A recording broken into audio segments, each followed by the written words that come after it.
귀한 찬양 감사합니다. 하나님 말씀은 로마서 10장 14절 이하의 말씀입니다.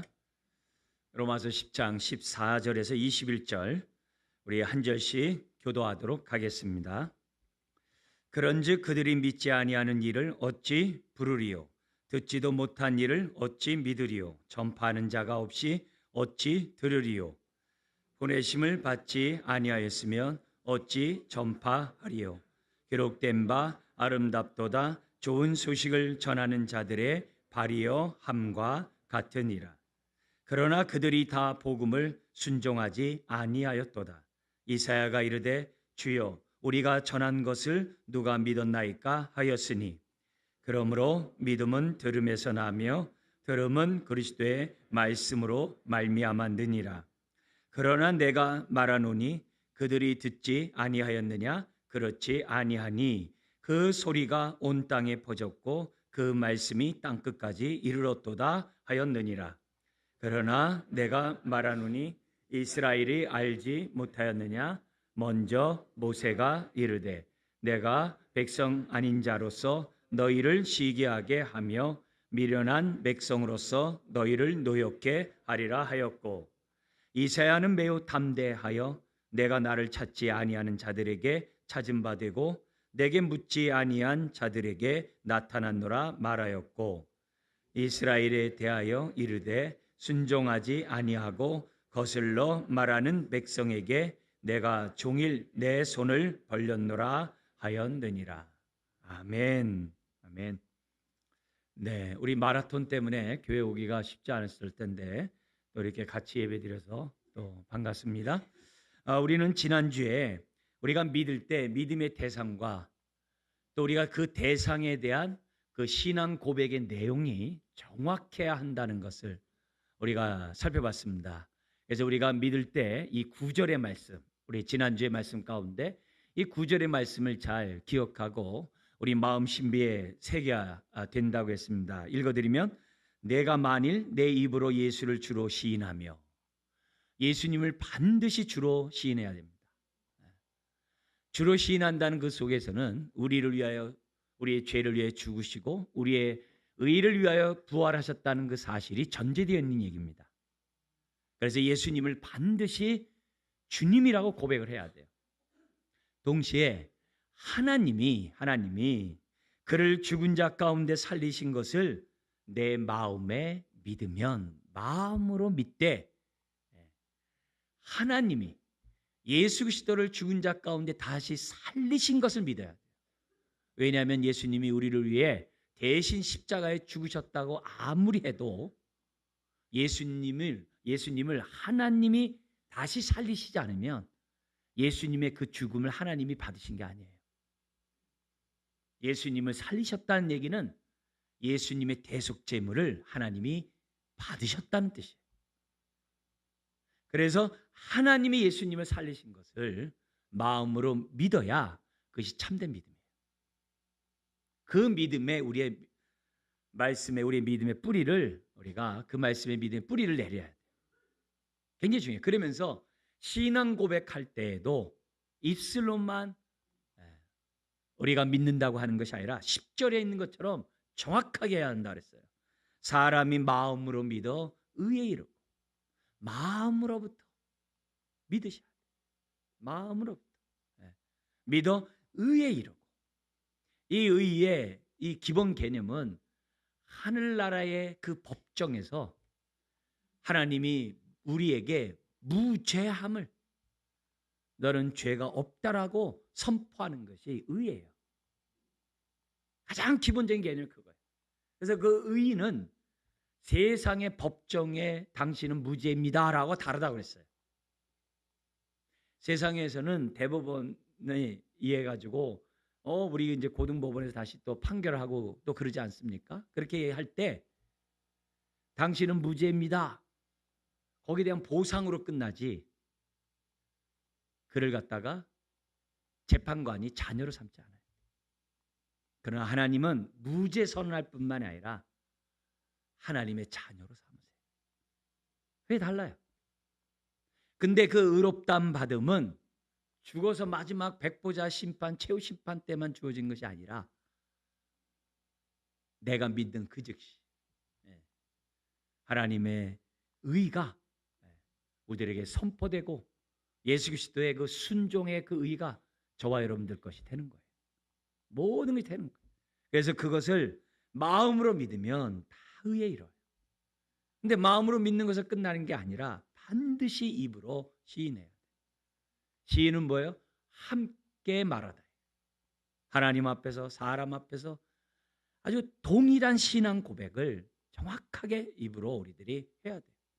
물론 이 내용을 확대하는 게 우리가 사도신경이죠. 삼일째 하나님과 그분에 대한 신앙 고백을 우린 예배 때마다 항상 고백을 해요.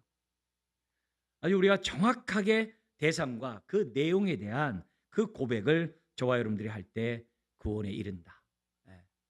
그래서 단순히 의롭다함 받는 것을 끝나는 게 아니라 하나님의 자녀가 되어 그 모든 하나님의 상속자로 모든 축복을 누리는 것이 구원이라는 것을 우리가 살펴봤어요. 그런데 이렇게 구원받는 그거는 차별없다는 거예요.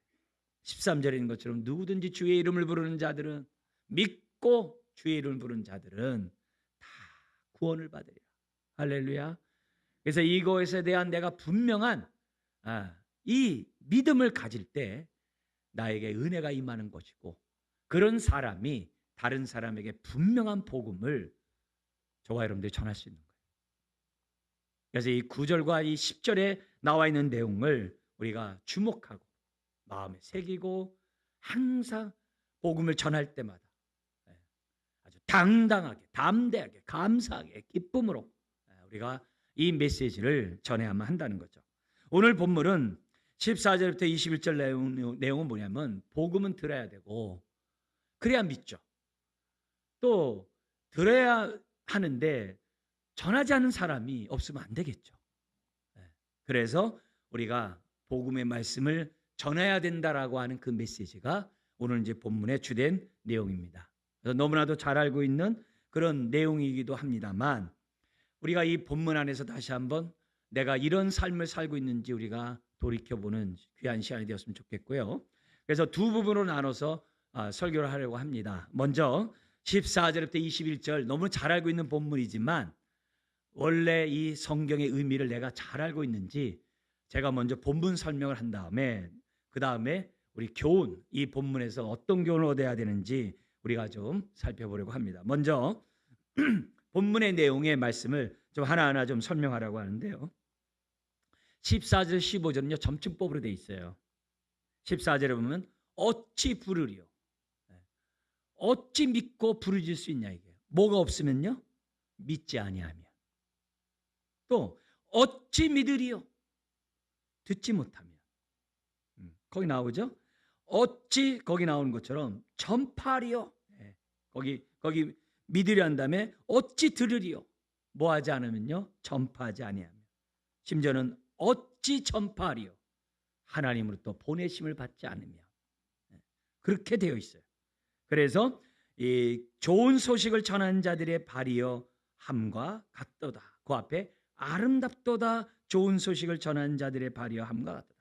이사야 선지자가 했던 그 예언을 인용하면서 복음을 전파하는 그것이 얼마나 아름다운 일인지를 지금 이 본문은 우리들에게 설명하고 있어요. 여기서 아름다운 발이 발들이에요. 발들이란 말은 무슨 말이겠어요? 오늘 믿는 저와 여러분들의 발들이 돼야 되겠죠.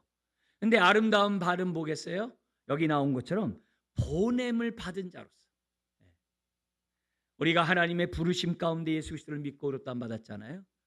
이런 믿은 자들을 갖다가 하나님이 다시금 보내신다. 보내가지고 하나님의 그때에 사람들에게 하나님의 구원받아야 될 사람들에게 시적절하게 복음을 전하는 게 아름다운 발들이에요. 하나님이 감화감동할 때 복음을 전하고 그 사람이 꼭 들어야 될 그 시기에 그 시점에 우리가 보냄을 받은 자로서 하나님의 말씀을 딱 전할 때 그 발이 아름다운 발들이 되겠죠. 감화감동 하더라도 전하지 않고 그 순간에 그 사람이 들어야 될 그 상황에서도 내가 입을 다물고 그럼 내 발은 아름다운 발이 될 수 없겠죠. 그러므로 점치법으로 얘기하면서 뭐냐면 전하지 않으면 누가 듣겠고 또 듣지 않으면 어떻게 믿을 수 있겠고 믿지 않으면 어떻게 부르질 수 있겠냐. 없다. 그런 얘기를 지금 이 본문 안에서 우리들에게 합니다. 그러면서 16절에 이 두 번째 단락 속에서 뭐가 나오냐면은 그러나 16절에 그들이 다 복음을 순종하지 아니하였도다. 특별히 이스라엘 사람들이 복음을 순종하지 않았다. 아니 앞에서는 마음으로 믿어 의에 이르고 해놓고 여기서 왜 갑자기 복음을 순종이라고 바꿨을까요? 믿음과 순종이 같은 의미도 있습니다만 내가 믿지 않는다는 얘기는 불순종한다는 얘기예요. 거부하고 거절하고 배척한다는 의미가 있는 거예요. 그래서 그러나 그들이 다 복음을 순종하지 않았다 이 말은 뭐냐면 믿지 않았다 이 말이에요. 근데 믿지 않는다는 게 단순한 믿지 않는 게 아니라 거절했다는 거예요. 배척했다는 거예요. 부정했다는 거예요. 그걸 강조하는 거예요. 그래서 그 복음을 순종하지 아니했도다. 근데 이사야가 구약에서도 얘기하죠. 이르되 주여 우리가 전한 것을 누가 믿었나이다 하였으니. 거부했으니까 이사야 입장에서 볼 때 누가 믿었냐 이렇게 생각하지 않을 수가 없는 거죠. 자, 근데요. 여기서 가만히 보세요. 16절에 그러나 그들이 이스라엘 백성이 다 복음을 순종하지 아니했도다. 여러분 지금 이 로마서 쓴 사람이 유대인이에요? 유대인이 아니에요? 유대인이죠. 예수님의 제자들은 유대인이에요? 유대인이 아니에요? 유대인이죠. 그럼 바울이 지금 로마서는 3차, 1차, 2차, 3차 선교 때 쓴 편지인데 그때 많은 유대인들이 믿었어요? 안 믿었어요? 믿었죠. 근데 지금 이 성경에 뭐라고 그래요? 그러나 그들이 다 복음을 순종하지 아니하였도다 이렇게 썼어요. 다 순종하지 않았대. 우리 느낌에는 우리 뉘앙스에는 믿는 자가 하나도 없다는 표현이에요. 그죠? 근데요. 우리나라도 말을 할 때 완서법이 있어요. 뭐냐면은 나쁘지 않어. 그럼 좋은 거예요. 그죠? 이렇게 애둘러서 이렇게 얘기를 해요. 심지어는 뭐냐면 아유 현명한 처사는 아니네. 그럼 알아들어요. 아 내가 참 미련하게 내가 처신했구나. 이렇게 말을 이렇게 돌려서 말을 한단 말이에요. 우리들은요. 똑같은 표현이에요. 앞에 로마서 1장에서 뭐냐면 내가 복음을 부끄러워하지 않는다 그랬어요. 바울이. 그 내용을 뭐라 그랬어요? 너무 기뻐한다는 헬라어 표현이에요. 너무 감격한다는 표현이에요. 그게 부끄러워하지 않는다는 표현이에요. 그런 것처럼 성경에서는 여기서 다 믿지 않았다 이 말은 똑같은 완서법이에요. 무슨 말이에요? 너무 믿는 사람이 지극히 적다라는 표현이에요. 너무 사람들이 복음을 받아들이지 않는 거부하는 그런 일들이 지금 뭐예요? 현재 이스라엘의 상황이라는 거예요. 근데 이때가 바울이 전했던 그 로마의 그 편지에만 그런 게 아니라 엘리야도 그랬잖아요. 엘리야도 하나님 앞에 나만 남았습니다. 그러잖아요. 그러니까 하나님이 엘리야한테 뭐라 그래요? 무릎 꿇지 않는 바알 신에게 무릎 꿇지 않는 7,000명이 있다 그래요. 그러니까 표현을 그렇게 한다. 그래서 여기서 16절에 그러나 그들이 다 복음을 순종하지 않았다 이 말은 너무나도 적은 무리들만 예수 그리스도에게 마음을 열고 복음을 받아들였다는 거죠. 복음을 받아들였다는 거죠. 근데 이런 얘기를 지금 이사야도 얘기하는 주여 우리가 전한 것을 누가 믿었나이까 하였으니 그러면서 이런 얘기를 합니다. 17절에 그러므로 믿음은 들음에서 나며 믿음은 들음에서 나며 들음은 어디에서 말미암는다고 그랬습니까?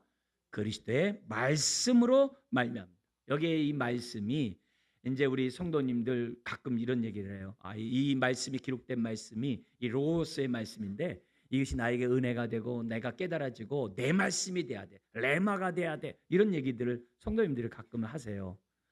무슨 말인지 잘 이해가 돼요.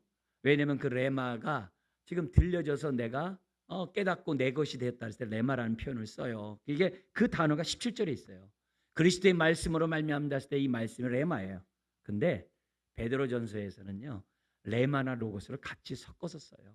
그러니까 한쪽만 너무 강조하면서 의도적으로 그냥 말씀할 것 같다가 그냥 레마 너무 그러지 마세요. 예, 그게 너무 지나친 그 이단들이 또 우리나라에 있기 때문에 조심해서 사용하셔야 돼요. 예? 그렇게 무슨 말인지 알지만 거기에 너무 한쪽에 치우치지 않도록 이렇게 조심하는 것이 굉장히 중요해요. 그래서 어쨌든 여기에 그리스도의 말씀을 뭐냐면 제가 전파된 말씀, 여러분들에게 들려진 그 말씀을 레마라고 그래요.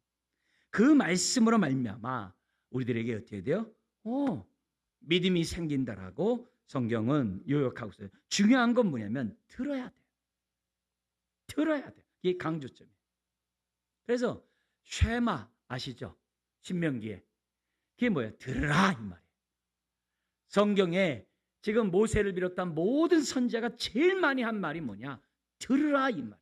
잘 들으라 이 말이에요. 잘 들어라. 오늘 이 시간도 잘 전화도 해야 되지만 동시에 또한 잘 들으셔야 돼요. 잘 들으셔야 돼요. 그래야 믿음이 생기는 거예요. 믿음이 생겨요. 그러면서 18절에 이렇게 해요. 그러나 내가 말하노니 그들이 듣지 아니하였느냐? 그렇지 아니하니. 듣지 아니했냐 이 말이 뉘앙스가 이상해요. 이게 뭐냐면 안 들었다고? 그렇지 않다. 그러면서 시편 19편을 인용을 해요. 그 소리가 온 땅에 퍼졌고 그 말씀이 땅 끝까지 이르렀도다 하였니. 지금 바울이 복음을 전 로마의 복음을 전할 때도요. 이미 지금 그리스에서 편지를 썼기 때문에 그리스 남부나 저 북부 마게도냐냐 그 일루곤까지 다 복음이 편만하게 전파됐다고 그랬어요. 많이 전파됐다. 이스라엘 사람들이 믿지 않는 것은 불순종이라는 거예요. 말씀을 거부했기 때문에 순종하지 않았다. 이 말은 뭐예요? 불순종했기 때문에 강한 표현이에요. 네. 그러면서 이런 얘기들에 대해서 19절 20절에 다시금 바울은 얘기해요. 모세도 이스라엘의 불순종 얘기했다. 또 20절에 이사야도 했다. 근데 그들이 불순종했다고 해서 하나님의 구원의 역사가 바뀌거나 취소되거나 없어진 것은 아니다. 이런 얘기를 하는 거예요. 왜? 그동안에 앞에서 해왔잖아요. 그러면서 뭐냐면은 거기에는 하나님의 뜻이 있다는 거예요. 이스라엘이 복음을 받아들이지 않고 하나님을 제대로 믿지 않는 데에서는 하나님의 또 다른 뜻들이 있다는 거예요. 오늘날 우리도 마찬가지예요. 우리 가족이 주 예수를 믿으라 그래야면 너와 내 집에 구원받는다는데 안 믿는 가족이 있어요. 그러면 안 믿을 때는 하나님 앞에 물어봐야 돼요. 뭐 때문에 안 믿는지. 내가 복음에 합당한 삶을 살고 있는지, 내 삶을 통해서 내가 예수 그리스도를 믿는 것이 얼마나 복된 일인지를 보여줬는지 보여주지 않는지 거기서부터 시작해서 아니면 믿지 않는 그 배우자의 그 마음에 있는 그 무엇이 믿지 않도록 하게 했는지 원인들을 하나님 앞에 은혜를 구하면서 깨닫는 가운데 그 문제를 해결해야 돼요. 사람들이 믿지 않을 때 그 나름대로 뜻이 있다는 거예요. 그러면 이스라엘이 안 믿음을 어떤 뜻이 있는지를 19절 20절에 보면 반복돼서 나오는 게 있어요. 뭐냐? 그로 인해서 이방 사람들에게 복음이 전파됐다는 거예요. 그래서 19절에 모세도 얘기를 해요. 내가 백성 아닌 자로 너희를 시기하게 하며 미련한 백성으로서 너희를 노엽게 하리라. 우리는 한글에서 슉 넘어가죠. 쑥 읽고 넘어가죠. 근데요, 우리가 좀 약간 주목해야 될 단어가 있어요. 뭐냐면은 여기서 내가 백성 아닌 자라는 것은 누굴 말해요? 이방인을 말해요. 그리고 너희를 시기하게 한다의 너희는 이스라엘을 말해요. 근데 이 시기한다는 단어가 뭐냐면요. 단어 자체가 옆에 접촉함으로 화를 내게 하다라는 단어예요. 가만히 보세요. 여러분 누구에게 이렇게 화가 나고 분노가 나요? 같이 사는 사람에게서 제일 많이 나죠. 왜? 부대껴 사니까. 가장 사랑해야 될 그 대상이 분노의 대상이 되죠. 왜요? 접촉하고 있으니까. 그렇지만 그런 걸 통해서 나타난 그 분노나 이런 것들 통해서 하나님의 다루시고자 하는 뜻들이 다 있다는 걸 아셔야 돼요. 그리고 분노는 해지기 전에 풀라고 했어요. 왜요? 마귀가 틈탄다 그랬어요. 에베소서에. 우리가 마귀의 종으로부터 자유함을 받았다면 스스로 마귀 밥그릇에 들어가면 안 되죠. 이유에 어쨌든 간에 옆에서 부딪혀가지고 계속 분노를 끌어오르게 한다 하더라도 우리는 어떻게 해야 돼요? 해지기 전에 내가 마귀에게 원하는 대로 살지 않도록 우리는 끊어버려야 돼요. 하나님 앞에 감사할 게 있죠? 뭐예요? 하나님이 귀를 둘 만들어 주신 거예요. 뭐예요? 한쪽 귀를 듣고 한쪽 귀를 흘리세요. 네? 마음으로 새기지 마시고 한쪽 귀를 듣고 한쪽 귀로 가셔야 돼요. 그렇지 않으면 내 마음에서 쓴뿌리가 돼가지고 행동하고 생각하고 행동하는 것들이 다 그릇된 판단을 해요. 그런 의미에서 우리들이 이스라엘 사람들을 갖다가 이방인에게 딱 붙여놓은 이유가 뭐냐? 나는 안 믿는데 저 사람은 믿고 하나님을 찬양하는 거예요. 네.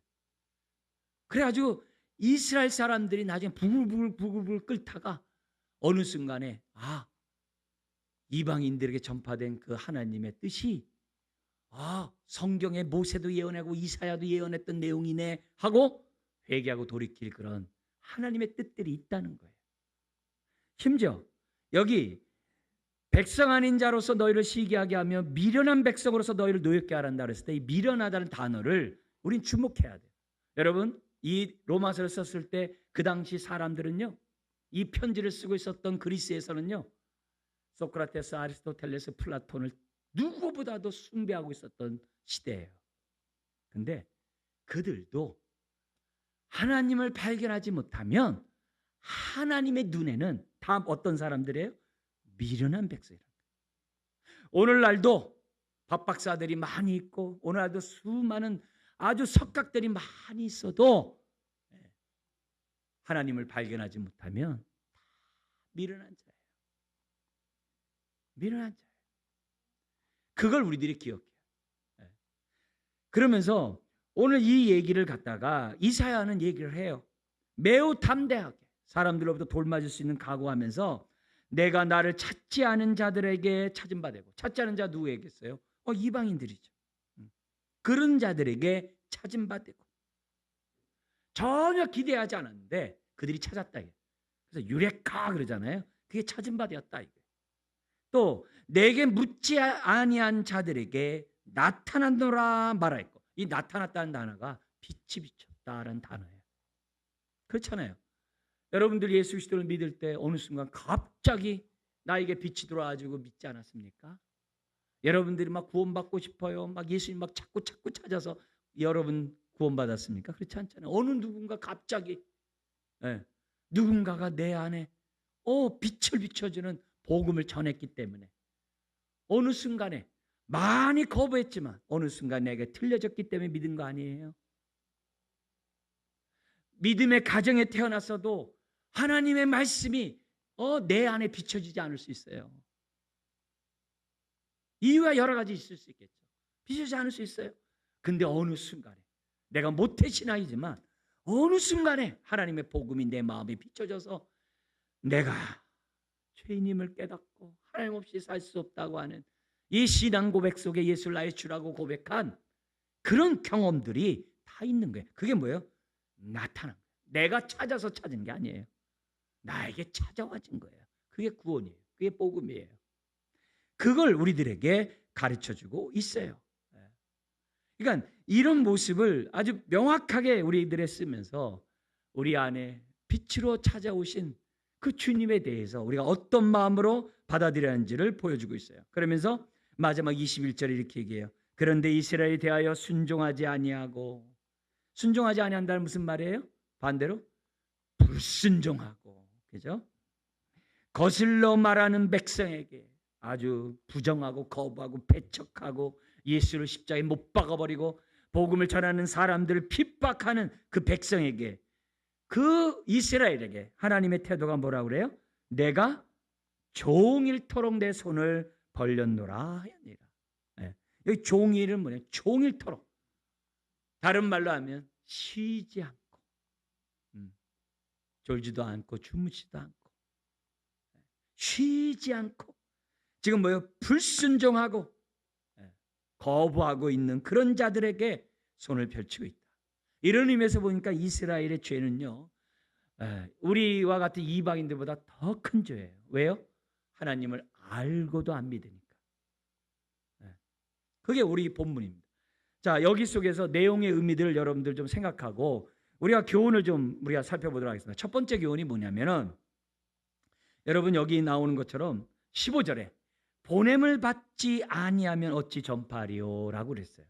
첫 번째 우리가 얻어야 될 교훈은, 하나님이 우리를 세상으로부터 우리를 부르신 것은, 우리를 구원하신 것은 다시 세상으로 보내시기 위함이라는 것이 우리가 이 본문에서 얻어야 될 첫 번째 교훈이에요. 우리 간단한 다른 말로 표현하면은, 하나님의 부르심에는 보내심이 포함되어 있어요. 하나님의 구원에는 사명, 복음을 전할 사명이 포함되어 있어요. 믿는 사람이라면 예외가 없어요. 다시 한번요. 하나님의 부르심에는 하나님의 보내심이 포함되어 있어요. 하나님의 구원에는 복음 전도의 사명이 포함되어 있어요. 그걸 우리가 이 본문 안에서 첫 번째 여러분들 우리가 기억하고 믿고 행동해야만 합니다. 여러분, 저와 여러분들이 믿었다는 얘기는 하나님이 부르셨기 때문에 믿은 거예요. 저는 뭐 어떤 사람에 의해서 복음을 듣고요, 저는 어떤 사람에 의해서 내가 너무 사랑하는 사람들에게 내가 복음을 들어서 믿게 되었어요 라고 했지만, 하나님이 부르시지 않으면 복음을 들을 수도 없어요. 믿을 수도 없어요. 그러므로 내가 예수 그리스도를 믿는다. 여러분, 믿음도 선물이라 그랬잖아요. 근데 근본적으로 하나님이 나를 미리 정하시고, 로마서 8장에 있었던 얘기죠. 때가 되매 하나님이 우리를 부르셨기 때문에 예수를 믿은 줄 우리가 확신하시기 바랍니다. 동시에 이면에 나를 부르신 하나님이 나로 하여금 복음을 듣고 믿게 하셨는데, 그 이면에는 뭐냐? 나 때문에 보내심을 받은 자들이 있었다는 거예요. 그걸 또한 하셔야 돼요. 하나님의 구원의 역사예요. 나를 구원하기 위해서 하나님이 사람들을 보내신 거예요. 어떤 사람은 모태신앙으로 태어나게 하셨고, 어떤 사람은 전혀 복음을 듣지 않는 가정인데 믿는 친구나 이웃을 통해서 복음을 듣게 하시고, 다양한 방법으로 복음을 듣게 해요. 우리 저나 여러분 모두가 난 예수님을 그냥 믿어줘, 난 예수님 난 이렇게 쉽게 믿어서, 그런 사람 아무도 없을 거예요. 그러니까 언제 예수님을 인격적으로 만났습니까? 이런 표현을 하는 거죠. 그렇죠? 저와 여러분 한 사람 한 사람이 복음을 듣도록 하나님은 때마다 시마다 아름다운 발들을 보낸 거예요. 근데 이스라엘이 거부하듯이 저와 여러분들이 끊임없이 거부했다는 거예요. 한번 가만히 보세요.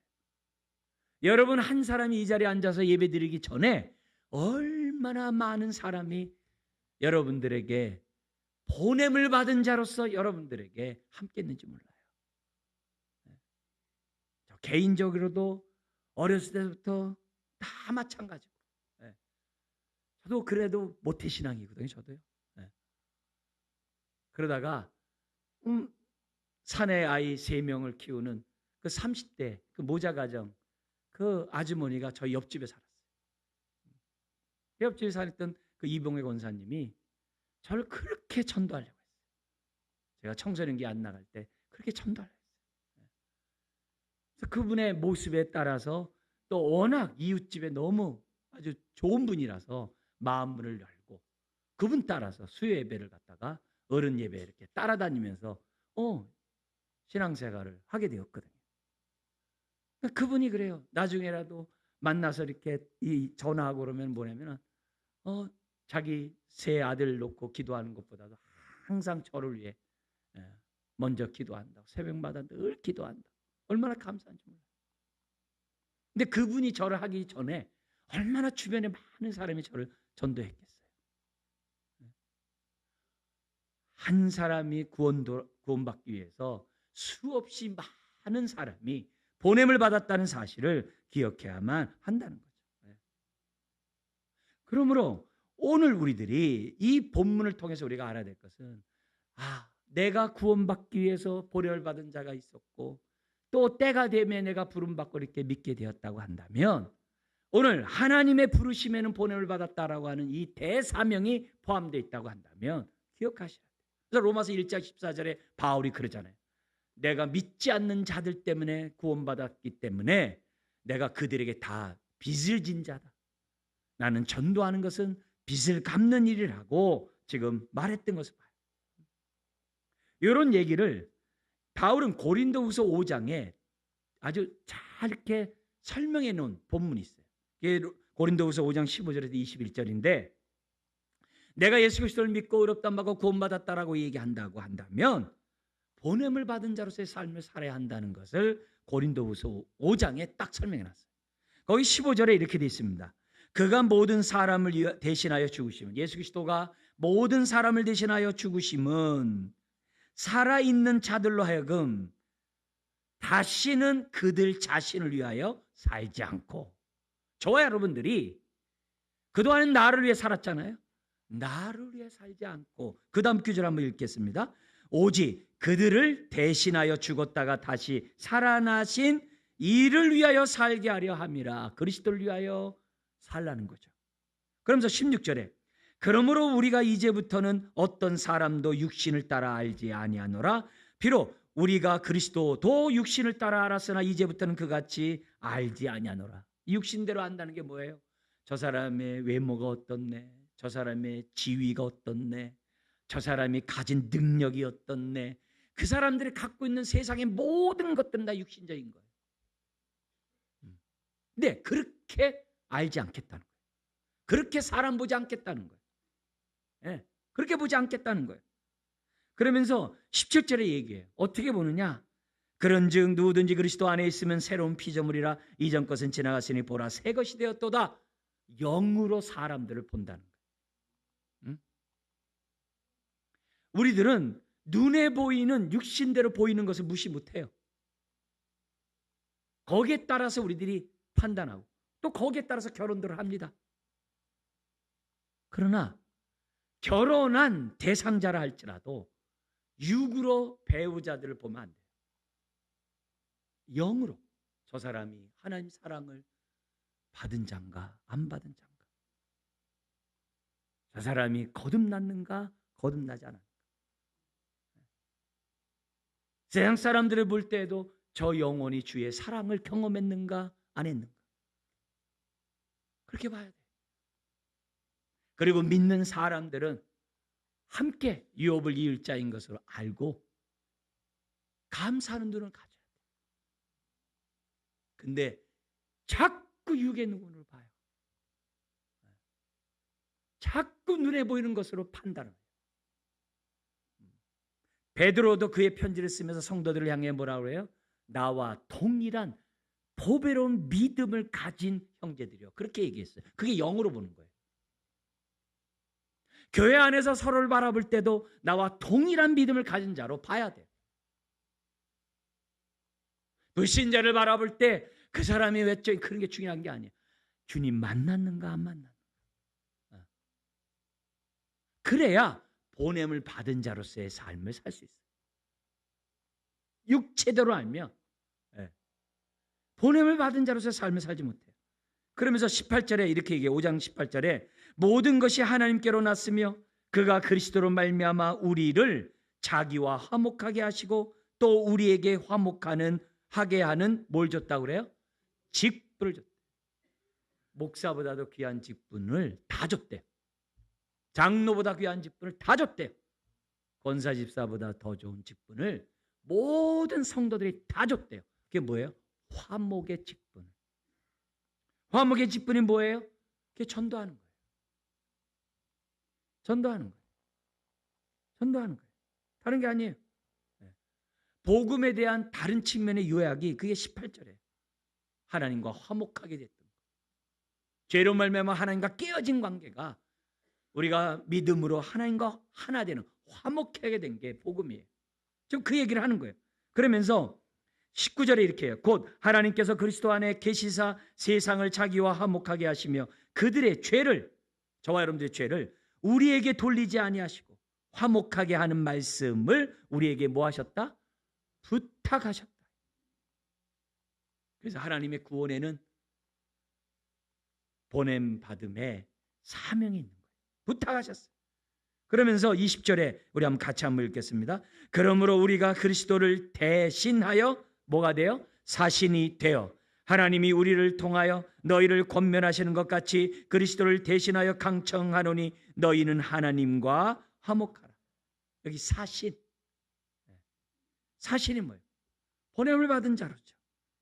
그러면서 21절에 하나님이 죄를 알지도 못하신 그리스도를 우리를 대신하여 죄로 삼으신 것은 우리로 하여금 그 안에서 하나님의 의가 되게 하려 하십니다. 지금 이 얘기가 뭐예요? 다시는 우리를 위해 살지 말고 보냄을 받은 자로서 살라 이 말이에요. 그 얘기예요. 우리를 사신으로 저와 여러분들을 보냈으니까 권위를 가지고 하나님 말씀을 전해야 할 것을 얘기합니다. 근데 가서 전할 때 뭘 전해야 되느냐? 여기 오늘 본문에 보니까 15절에 좋은 소식을 전하라 그랬어요. 좋은 소식이 뭐예요? 그게 복음이죠. 기쁜 소식이죠. 좋은 내용이 뭐예요? 우리 지금 로마서가 1장에서부터 나온 내용이 그 좋은 소식의 내용이죠. 더구나 우리가 지금 9절에서 고백했던 그 예수를 나의 주라고 고백하는 그 내용이 그게 복음이죠. 그게 좋은 소식이죠. 그 좋은 소식을 전하는 거죠. 그런데 이 얘기를 성경에서는 희년과 하나님 나라로 설명을 해요. 희년이 50년마다 하는 게 희년이에요.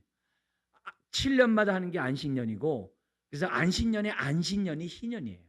근데 이 희년은 하나님 나라를 우리에게 실제적으로 설명해 주는 거예요. 희년이 되면 어떤 일이 벌어지냐?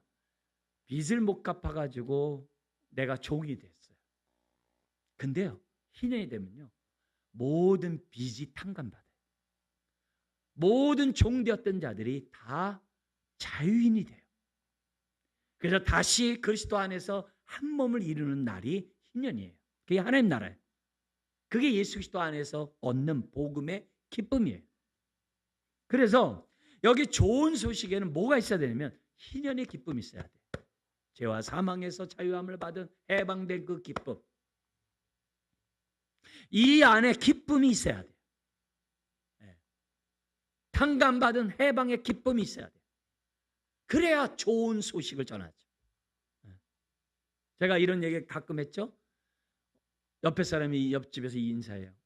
아유, 오늘따라 이렇게 예뻐 보이고 오늘따라 이렇게 참 아름답게 보이네요. 그러면 아, 내가 명품을 사서 또 좋은 화장품을 발라가지고 이렇게 보나 보다. 확실히 좋네. 그러면 안 된다고 그랬어요. 네? 너무 좋게 보면 내가 지금 방금 기도하고 나왔거든요. 내가 방금 주님 앞에 내가 찬양하고 나왔거든요. 네. 기회를 삼아야죠. 기회를 삼아야죠. 오늘따라 좋아 보인다. 그래? 다이어트 했더니 좋아 보이나 보지. 그러면 안 돼요. 네. 주님이 내 기도 들어줬어요. 네. 그렇게 해야 돼요. 항상 좋은 소식을 전할 보냄을 받은 자로서의 의식을 우리들이 갖고 있어요. 그래야 우리들이 하나님의 복음을 전할 수 있는 거죠. 기쁨이 없이 어떻게 전하겠어요? 이미 1장 16절 17절에 얘기했잖아요. 내가 그리스도의 복음을 부끄러워하지 아니하노니. 이게 어떤 말이라고 해요? 너무너무 감격하나니. 네? 우리가 그렇게 봐야 되는데 왜냐? 복음을 믿는 자들에게 다 구원을 주시는 하나님의 능력이 되기 때문이다. 복음에는 하나님의 의가 나타나서 믿음에 이르게 하나니. 너무 기쁘다. 믿음으로 내가 구원받다니. 그게 있어야만 한다는 거죠. 그렇기 때문에 좋은 소식을 전하려면 내가 좋은 기쁨이 있어야 돼. 왜? 하나님 나라가 임하는 곳에는 의와 희락과 화평이 있다 그랬잖아요. 근데 그냥 막 나를 짓누르는 것 때문에 그게 다 없어져. 주님이 있는 곳에는 의와 희락과 화평이 있다 그러면 그대로 믿어야 되는데 그냥 짓눌리고 스트레스 받고 자꾸 저와 여러분들이 그런 모습으로 갖고 있다면 어떻게 보냄을 받은 자로서 준비된 자가 되겠냐 이게. 누구를 만나든지 본음을 받은 자가 돼야 되는데, 예? 누구를 만나든지 아름다운 발들이 돼야 되는데, 예? 내가 그렇게 찌들이고 있으면 사단만 좋아하죠. 사단만 좋아하죠. 예? 여러분, 우리가 이 복음에 대한 이 좋은 소식에 대한 기본 감정은 우리가 은혜를 아는 자잖아요. 그러니까 그 은혜를 우리가 망각하지 말고 늘 기뻐하는 거죠. 세례 요한의 아버지가 나이가 먹도록 애가 없었어요. 얼마나 큰 고통이겠습니까? 얼마나 많이 기도했겠습니까? 그러나 그 부부가 나이가 너무 많아서 이제 소식이 끝났어요. 이제 소망이 없어요. 아브라함처럼. 근데 천사가 나타나서 세례 요한을 낳겠다는 거예요. 그래서 하나님의 구원의 얘기를 들어요. 그 얘기 듣자마자, 예, 그 입이 열리면서 했던 그 찬양이 성경에 나와요. 누가복음 1장에 뭐라고 되냐면 찬송하리로다. 주 이스라엘의 하나님이여 그 백성을 돌보사 돌아보사 속량하시며. 그 기쁨이 터져나와야 한다는 거죠. 그걸 지금 성경 우리들에게 가르쳐줘요.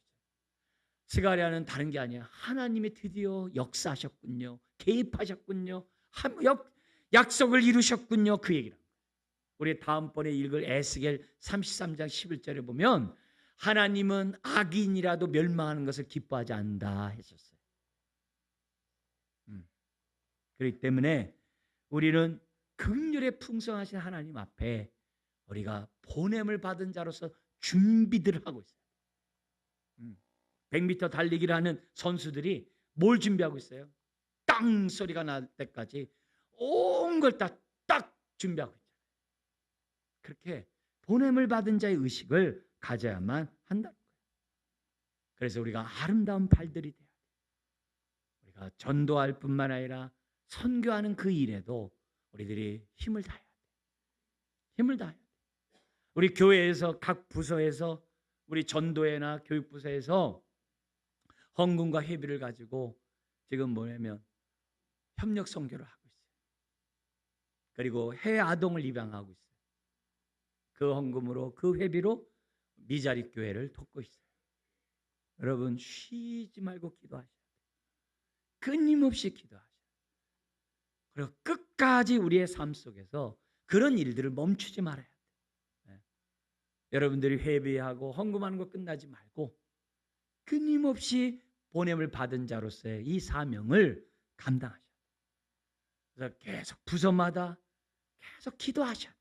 우리가 돕는 선교사가 누구이고 해외 아동 아이가 누구고 미자립 교회가 누군지 계속 끊임없이 기도해야 돼요. 그게 부름을 받고 은혜를 아는 사람들의 모습이에요. 그게 첫 번째 교훈이에요. 두 번째 교훈이 뭐냐면은 16절 이하에 있어요. 우리가 복음을 전할 때 믿지 않는 사람들 때문에 그런 사람 보면서 이상하게 여기지 말라는 거예요. 그것 때문에 낙심하거나 우리가 포기하지 말라는 거예요. 그게 두 번째 교훈이에요. 왜요? 이스라엘이 거부하듯이 오늘날의 많은 사람이 복음을 거부하고 있기 때문이라는 거예요. 근데 성경에 보니까 그 사람의 문제만이 아니라는 거예요. 그게 고린도후서 4장 3절에서 6절에 있어요. 믿지 못하게 하는 영적 세력이 있다는 거예요. 성경에는 곳곳에서 얘기합니다. 거기 고린도후서 4장 3절에 이렇게 얘기합니다. 뭐라고 얘기하냐면 만일 우리의 복음이 가리었으면 망하는 자들에게 가리어진 것이라. 근데 그 다음 구절 한번 보세요. 4절 같이 한번 읽겠습니다. 그 중에 이 세상의 신이 믿지 아니하는 자들의 마음을 혼미하게 하여 그리스도의 영광의 복음의 광채가 비치지 못하게 함이니 그리스도는 하나님의 형상이니라. 지금 뭐야? 세상의 신 원사탄 마귀가 사람들의 마음을 혼미케 해서 복음의 광채가 비치지 못하게 한다 이거래요. 그러면서 5절에 얘기합니다. 5절에 우리는 우리를 전파하는 것이 아니라 오직 그리스도 예수의 주되신 것과 나의 종됨을 전하노라. 그러면서 6절에 이렇게 얘기해요. 어두운 데에 빛이 비치라 말씀하셨던 그 하나님께서 예수 그리스도의 얼굴에 있는 하나님의 영광을 아는 빛을, 그 복음의 빛을 우리 마음에 비추셨느니라. 아멘. 저나 여러분들이 예수를 믿고 얻었다 말았다고 한다면 복음의 빛이 비춘 줄 믿으시기 바랍니다. 네. 복음의 빛. 네. 과거 우리는요 에베소 2장 1절 이하인 것처럼 허물과제로 죽어 있었어요. 근데 공중의 권세 잡은 자에게 미혹당해가지고 세상 풍습을 따랐다 그래요. 우리 얼마나 미풍양속을 좋아하면서 합니까? 그 풍습을 따랐대요. 그러면서 뭐냐면 내 마음과 육신이 원한 대로 살았다 그래요. 여러분 예수 믿기 전에 마음과 육신이 원하는 대로 살자는 사람 어디 있어요? 근데 그 배후에 복음의 광채가 비치지 못하게 하는 세상의 공중의 권세 잡은 자가 다 우리를 미혹하고 있기 때문이라는 거예요. 얼마나 무서워요. 여러분 복음은 빛이에요. 그걸 기록한 게 요한복음이에요. 그래서 예수님을 참빛이라고 설명해요. 참빛이 이 땅에 왔지만 뭐라 그래요? 이 세상 사람들이 예수를 영접하지 않았다라고. 예. 거기 1장 10절과 11절에 그를 알지 못하였고 11절에는 영접하지 않았다 그래요. 누 때문에요? 원수 사탄 마귀 때문에. 오늘도 마찬가지. 예수님이 사람이 하나님의 말씀을 들어야 믿음이 생기는데 듣지 못하도록 마음을 혼미케 하는 것을 예수님이 또 알려주셨어요. 4가지 마음밭을 통해 길가와 돌짝밭과 가시덤불과 옥토밭. 길가가 어떤 마음밭이에요? 말씀을 듣자마자 튕기는 마음을 길가라고 그랬어요.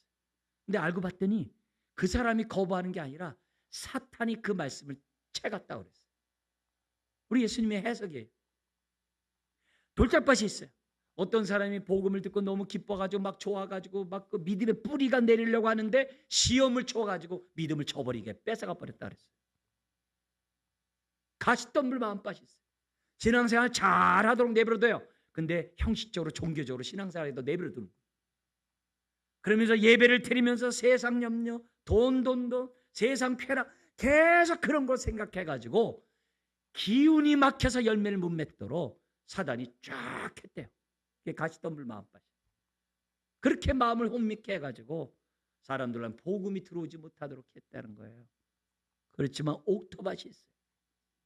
하나님의 말씀을 듣고 인내의 말씀을 순종하면서 끝내 열매를 맺게 하는 옥토밭이 있다고 그랬어요. 저와 여러분 모두가 옥토밭이 되길 주의 이름 축원합니다. 우리는 옥토밭이 돼요. 예배를 드렸다 해서 내 마음 옥토밭이야. 천만에요. 예배를 드리면서 사탄이 채가는 사람도 있고 예배를 드리면서 시험 때문에 근심하는 사람이 있고 예배 때문에 지금 막 딴 생각으로 가득 찰 수도 있어요. 아멘으로 잘 듣고 옥토밭이 돼야 한다는 게 두 번째 우리가 교훈이에요. 세상에서 거부한다는 것에 대해서 이상하게 생각하지 말아요. 마지막 우리 짧게 우리 21절을 가지고 하고 우리가 마치려고 하는데요. 뭐냐면 세 번째 교훈은 뭐냐? 하나님은 지금도 믿지 않는 자들을 향해서 두 손 벌리고 있으면 알라는 거예요. 이스라엘만이 아니라 이방인 가운데서도 여전히 두 손 벌리고 택한 백성을 구원하기 위해서 한다는 거예요. 하나님이 하세요.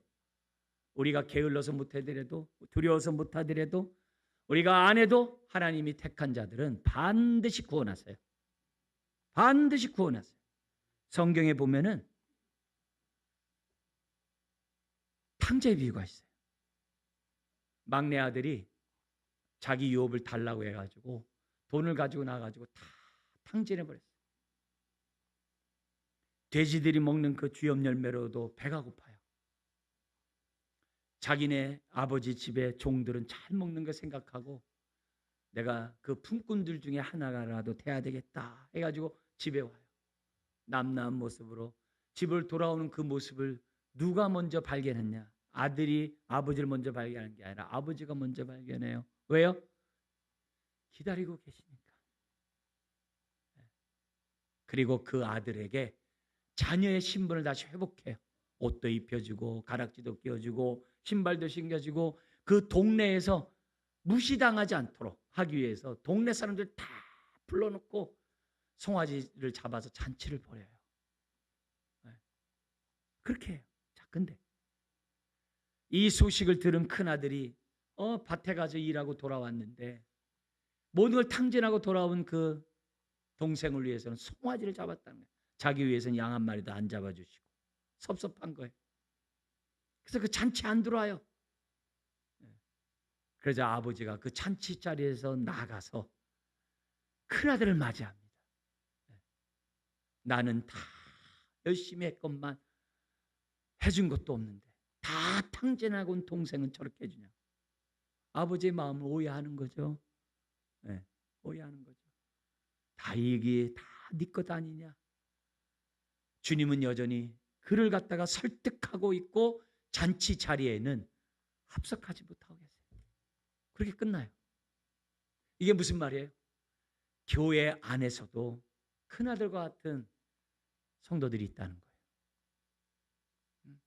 자기 일에 책임을 다하고 열심을 다하고 다 하지만 하나님의 마음을 모르고 주의 일에 최선을 다하는 큰아들과 같은 마음도 있어요. 우리 가정 안에도 있을 수 있어요. 친한 사람들 가운데서도 있을 수 있어요. 세상에서도 여전히 있을 수 있어요. 그런 사람들에 대해서 우리는 어떻게 해야 돼요? 보냄을 받은 자로서의 사명을 해야 돼요. 언제까지요? 주님이 손을 거둘 때까지. 언제 거둬요? 택한 자들은 한 영혼도 빼놓지 않고 다 구원받을 때 손을 거두세요. 다른 말로 하면 주님이 재림할 그때 주님은, 우리 하나님은 손을 거두실 거예요. 여러분, 그 품에 여러분들이 전도해야 될 그 사랑하는 사람이 주님 품에 있기를 주의 이름으로 축원합니다. 기도하겠습니다. 하나님 아버지, 오늘도 두 손 벌리고 계시는 주님 앞에 우리들이 보냄을 받은 자의 의식을 깨닫고 사명을 감당하는 자녀들 되게 하여 주옵소서. 주여, 오늘도 우리가 보냄을 받은 자의 이 의식을 가지고 오늘을 살아가게 하시고, 주여, 우리가 아름다운 발들이 되게 하여 주옵소서. 예수님의 이름으로 기도드리옵나이다.